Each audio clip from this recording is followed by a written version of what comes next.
In this video, I'm going to show you how to make sauerkraut. Here I have some mason top lids.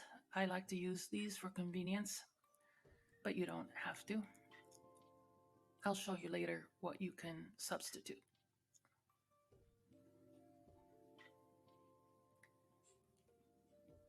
So I'm using a 2-quart jar.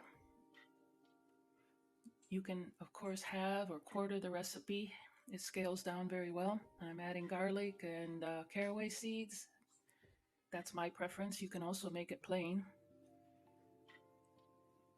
So just cutting the cabbage in half. I'm only going to use half this time because this is about a 3-pound cabbage.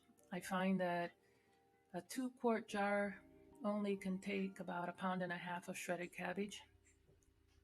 So I shred it finely and evenly and just break it up a bit. Put it in a big bowl so I can stir everything together really well before putting it in the jar.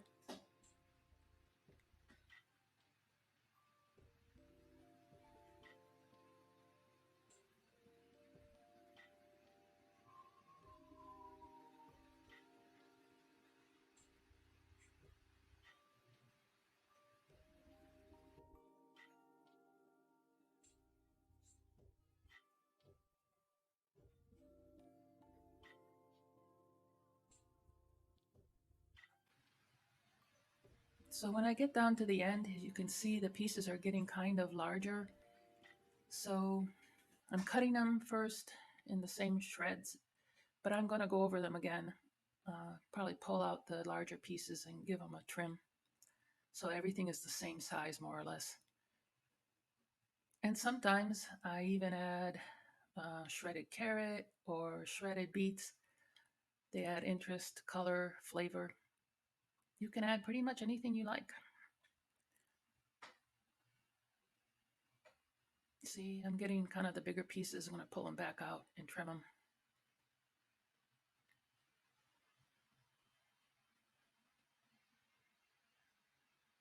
Watch your fingers.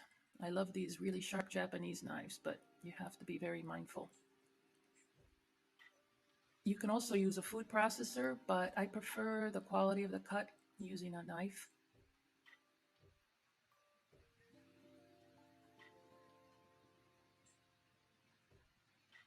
So now I'm just chopping up the garlic. Like I said, it's optional, but I like a lot of garlic.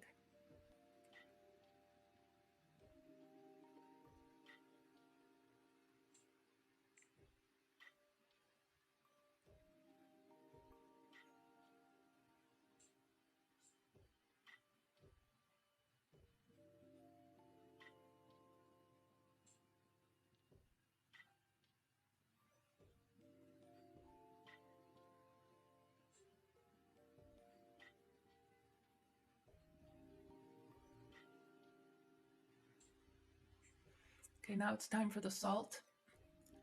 For a 2-quart jar, which is a 2-liter jar, I am using 1/4 cup of salt. And I use different kinds of salt. I've tried every kind. It doesn't make that much difference as long as you have enough in there to keep it from going bad. See, I'm showing you I have real salt, flake salt, gray salt. It all works. And I'm just tossing it really well so that everything is well coated. So when I add the water, it will create a brine and it will be well distributed. So now I'm going to start packing the cabbage. The jar is just washed with soap and water. It doesn't have to be sterilized like for canning. And I'm just packing it in there.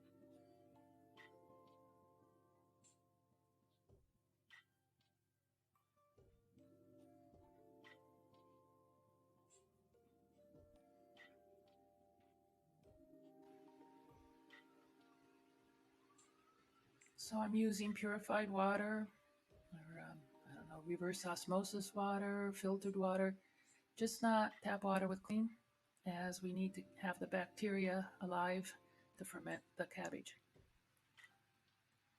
So I just top it off so the cabbage is well covered with water. Just leave maybe about an inch from the top, because now we weight it down. I'm using this mason top weight. You can also use a baggie filled with brine, sealed with a rubber band, and you can kind of just put it at the top and then put a regular canning band, a lid at the top, and just leave it a little bit loose so the gases evaporate. I'm using this silicone mason top lid, which I really like. It lets the gases out and it doesn't allow oxygen, too much oxygen in, which can cause molding or other problems. But for the most part, making sauerkraut is very easy and foolproof. So I let it sit for 2 weeks at room temperature and let it ferment. And then after 2 weeks, I like to put it in the refrigerator. For me, that's enough sourness. And you can do any kind of vegetable this way. I have, like you can see, jalapenos that I'm fermenting to make hot sauce. I will probably make a video about that next.